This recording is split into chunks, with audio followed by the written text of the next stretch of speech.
ہماری ویڈیوز دیکھنے کے لیے ہمارے چینل صراط جنت کو سبسکرائب کریں۔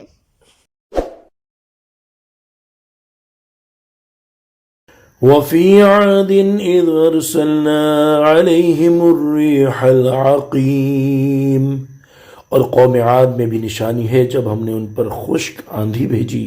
ما تذر من شيء أتت عليه إلا جعلته كالرميم،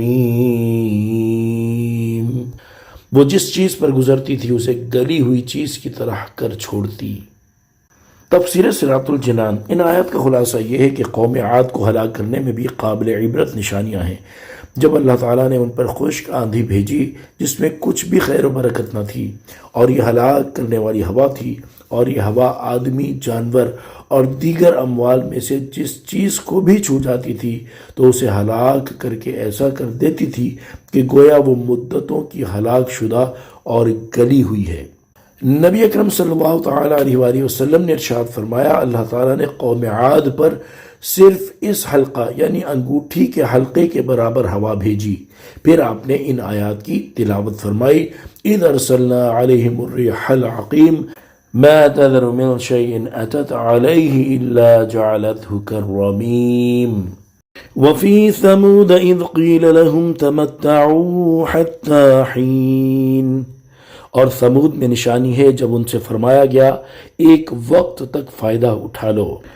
فَعَتَوْا عَنْ أَمْرِ رَبِّهِمْ فَأَخَذَتْهُمُ الصَّاعِقَةُ وَهُمْ يَنظُرُونَ، تو انہوں نے اپنے رب کے حکم سے سرکشی کی تو ان کی آنکھوں کے سامنے انہیں کڑکنے آ لیا۔ فَمَا اسْتَطَاعُوا مِنْ قِيَامٍ وَمَا كَانُوا مُنْتَصِرِينَ، تو وہ نہ کھڑے ہو سکے اور نہ وہ بدلہ لے سکتے تھے۔ وَقَوْمَ نُوحٍ مِّن قَبْلُ إِنَّهُمْ كَانُوا قَوْمًا فَاسِقِينَ، اور ان سے پہلے قوم نوح کو ہلاک فرمایا، بے شک وہ فاسق لوگ تھے۔ تفسیر صراط الجنان۔ ان آیات کا خلاصہ یہ ہے کہ قوم ثمود کو ہلاک کرنے میں بھی عبرت کی نشانیاں ہیں۔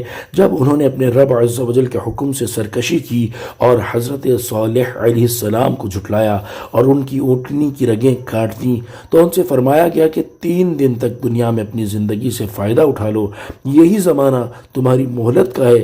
اور جب 3 دن گزر گئے تو ان کی آنکھوں کے سامنے انہیں کڑکنے آ لیا اور وہ ہولناک آواز کے عذاب سے ہلاک کر دیے گئے، اور عذاب نازل ہونے کے وقت نہ وہ کھڑے ہو کر بھاگ سکے اور نہ ہی وہ اس سے بدلہ لے سکتے تھے جس نے انہیں ہلاک کیا۔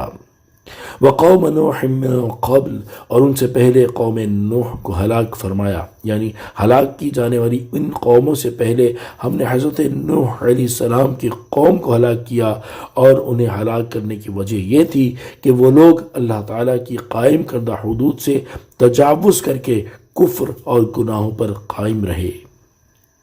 صلو علی الحبیب صلی اللہ تعالی علی محمد صلی اللہ تعالی علیہ وآلہ وسلم۔